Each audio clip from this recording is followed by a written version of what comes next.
2028 से 2030 के बीच हम महाराष्ट्र को $1 ट्रिलियन इकोनॉमी बनाए, उसका एक बड़ा रोड मैप हमने तैयार किया है। एक हमने इकोनॉमिक एडवाइजरी काउंसिल तैयार की थी, जिसमें हमने 20 टॉप सीईओज को लिया था। टाटा के जो एन चंद्रशेखरन है वो उसके सीईओ, उसके प्रमुख थे।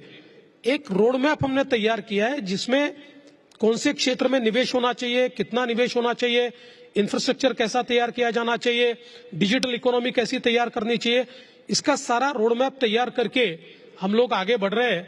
मेरा विश्वास है महाराष्ट्र कल भी नंबर 1 था, आज भी नंबर 1 है और कल भी नंबर 1 ही होगा।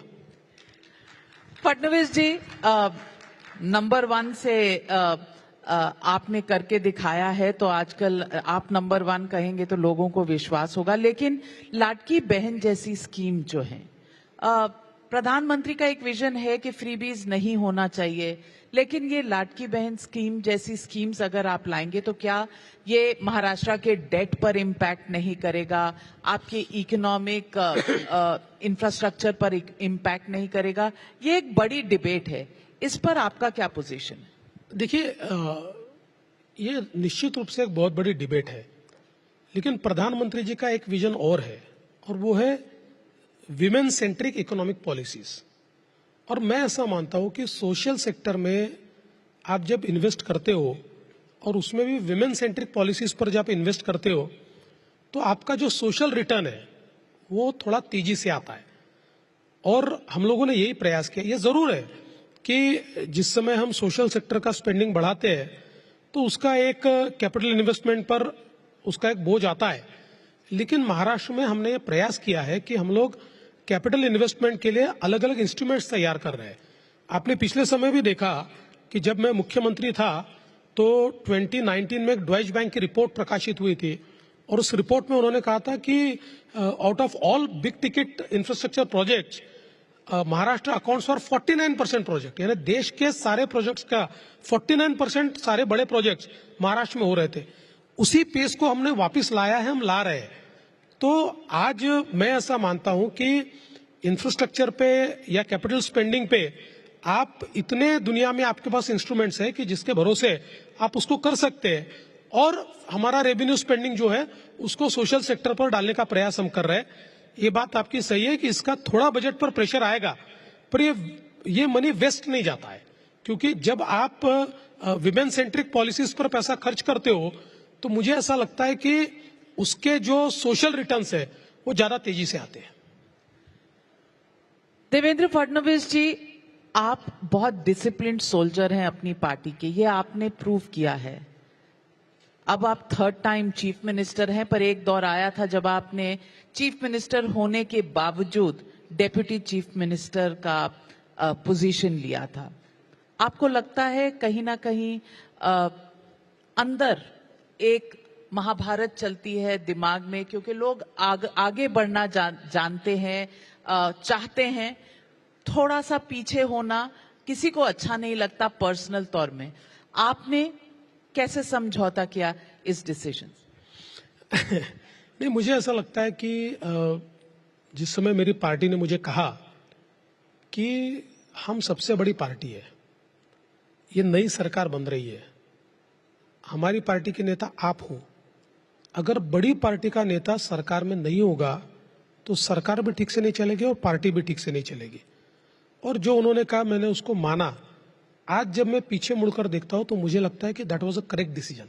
उस समय शायद मेरे मन को एक भाव मेरे मन में था, और वो भाव ये नहीं था कि मैं नीचे क्यों जा रहा हूं।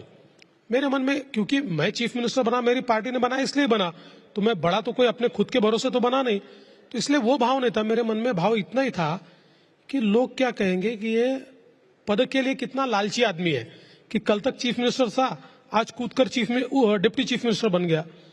लेकिन जब मैंने फैसला किया और मैंने उसको एक्सेप्ट किया, देश भर के कार्यकर्ताओं में, नेताओं में और जनता में उसकी जो सराहना हुई, मुझे लगता है शायद मैं चीफ मिनिस्टर बनता तब भी इतना मुझे नेम और फेम नहीं मिलता। और 2.5 साल में उस सरकार में रहकर जो चेंजेस मैं ला पाया, आज देखिए मैं 2 उदाहरण केवल आपको दूंगा कि मेरे पास इरिगेशन का पोर्टफोलियो था। इरिगेशन के पोर्टफोलियो में मैंने 4 रिवर लिंकिंग प्रोजेक्ट्स मंजूर किए, जिनका काम अभी हम जल्दी शुरू करेंगे। और इनमें से 2 प्रोजेक्ट ऐसे हैं कि जो विदर्भ को और मराठवाड़ा को परमानेंटली अकाल से मुक्त कर देंगे, और करीब 10 लाख हेक्टेयर जमीन ये सिंचाई के नीचे आएगी, तो एकदम चेहरा बदला जाएगा। या अगर हम लोग ऊर्जा विभाग का विचार करते हैं तो पावर मिनिस्ट्री में मैंने एक नई किसानों के लिए पावर कंपनी स्थापित की, उसमें 16,000 मेगावाट के डिस्ट्रीब्यूटेड पावर के काम मैंने शुरू किए, जो 2026 तक समाप्त हो जाएंगे। उसके बाद हमारे किसानों को 24 घंटा बिजली मिलेगी, मुफ्त में बिजली मिलेगी और सोलर बिजली मिलेगी।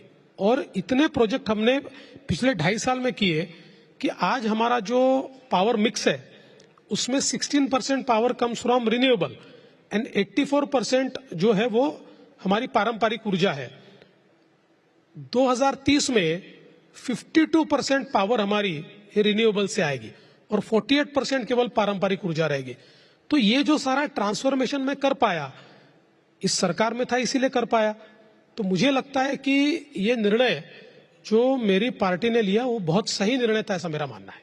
क्या ये सच है कि जब स्वेरिंग इन हो रही थी शिंदे जी की, तब तक जब तक आप वेन्यू पर आए थे ऐसी कोई बात नहीं थी कि आप स्वेर इन होंगे डेप्यूटी चीफ मिनिस्टर? बाद में एक फोन आया? नहीं, ऐसा नहीं। एक्चुअली हुआ ये था कि ये मैंने बात पार्टी से की थी कि शिंदे जी को चूंकि करना है तो मैं बाहर रहकर मैं पार्टी का काम करूंगा, क्योंकि मैं मुख्यमंत्री रहा हूं। तो वैसे हमने जाकर लेटर भी दिया, मैंने अनाउंस भी किया, एक प्रेस कॉन्फ्रेंस ली जिसमें शिंदे जी का नाम मैंने अनाउंस किया, मैं बाहर रहूंगा बोला। लेकिन जब मैं वापस गया तो मुझे हमारे नेताओं का फोन आया, उन्होंने कहा कि हमने बहुत विचार किया है और हमको लगता है कि कोई दूसरा आदमी वहां डिप्टी चीफ मिनिस्टर के रूप में भेजकर वो कंट्रोल नहीं कर पाएगा, आप ही कर पाओगे। और प्रधानमंत्री जी से भी मेरी बात हुई, उन्होंने बहुत अच्छी बात मुझे कही। मुझे लगता है कि उनके कहने के बाद तो कोई सवाल ही नहीं उठता है। और पार्टी ने घोषणा भी कर दी कि हमने आदेश दिया है कि आपको जाना है, तो फिर तो मैंने तुरंत हाँ कह दिया और चला गया शपथ विधि के लिए।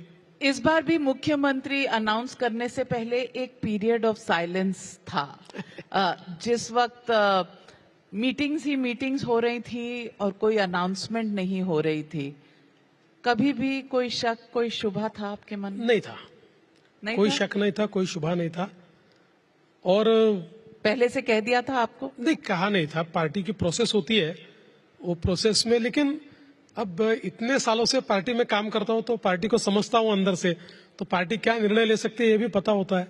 इसलिए मैं बहुत काम और कंपोज था, मुझे कोई जल्दबाजी भी नहीं थी और कोई एंजाइटी भी नहीं थी।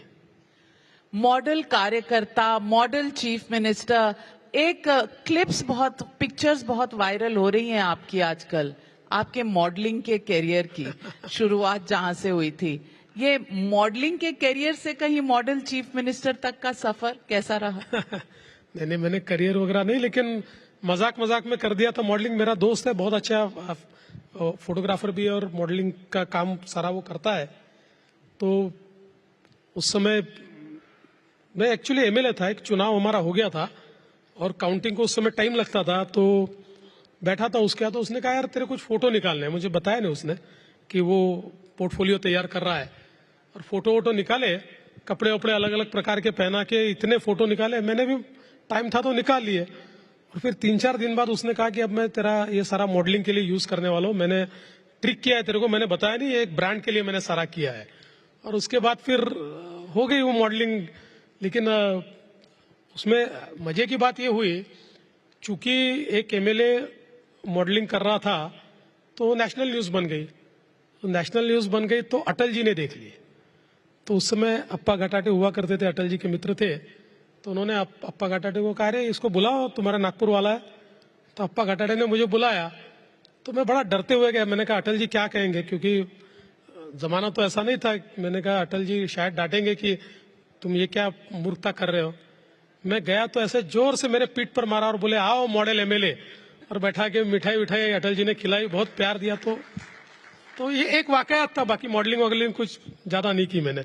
उसके बाद 2-3 जगह से ऑफर आए, लेकिन मैंने कहा भैया मैं एमएलए हूँ, मैं मॉडल नहीं हूँ, ये कर नहीं सकता हूँ। Congratulations and what a stupendous victory. Thank you so much. आपके कमेंट्स बहुत वायरल हो रहे हैं। मैं समुंदर हूं, लौट के आऊंगा और सबको धो डालूंगा, ये उसमें नहीं लिखा था। अब आपने वो भी कर दिया। 132 out of 145 that you contested, that's a 90% performance. Fadnavis ji, my first question to you is, did you expect this when you were in the war room preparing for elections? देखिए, हम लोगों को ये लगता था कि हम चुनकर आ रहे हैं। चुनाव जैसे आगे बढ़ा तो ये लग रहा था कि अच्छी जीत मिल रही है। उसके थोड़ा आगे बढ़े तो जब ये देखा कि 5% इंक्रीज हुआ है तो ऐसा भी लगा कि लैंडस्लाइड की ओर जा रहे हैं। लेकिन छप्पर फाड़ के मिल रहा है, ऐसा कभी लगा नहीं।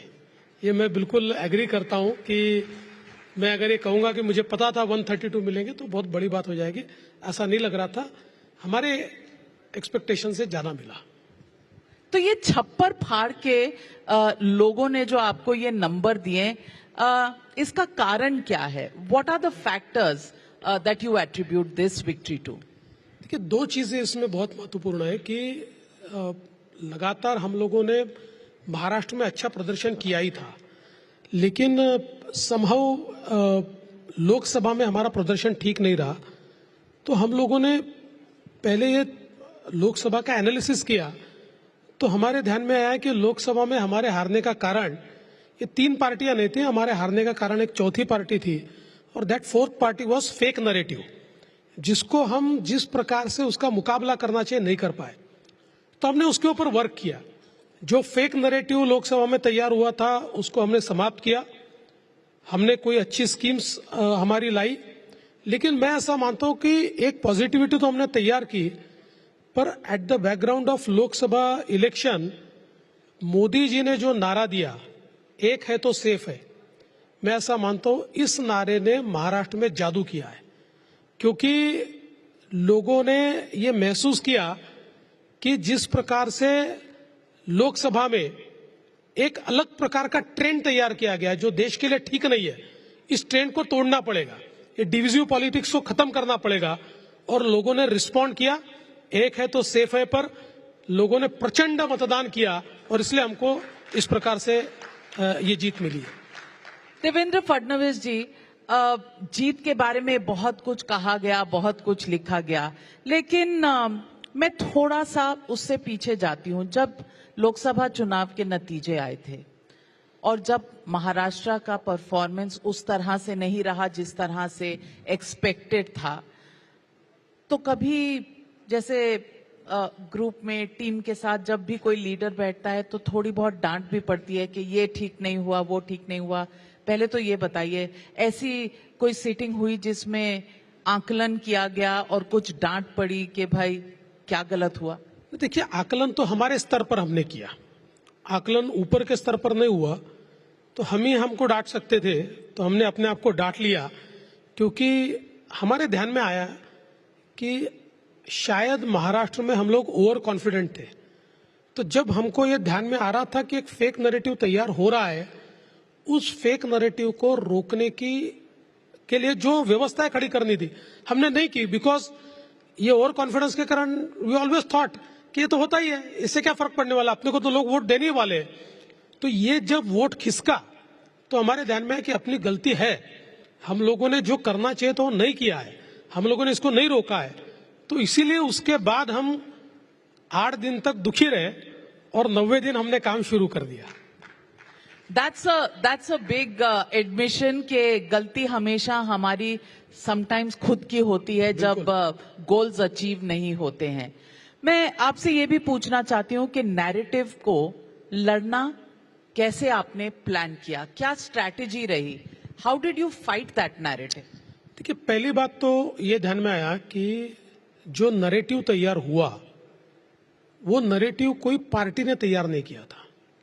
देखिए, ये श्रीमान राहुल गांधी ने जो भारत जोड़ो नाम का एक दुकान खोला था, इस दुकान में जो 180 पार्टिसिपेंट्स थे, ये सारे पार्टिसिपेंट को आप अगर डिसाइफर करेंगे तो आपके ध्यान में आएगा these are the anarchist forces.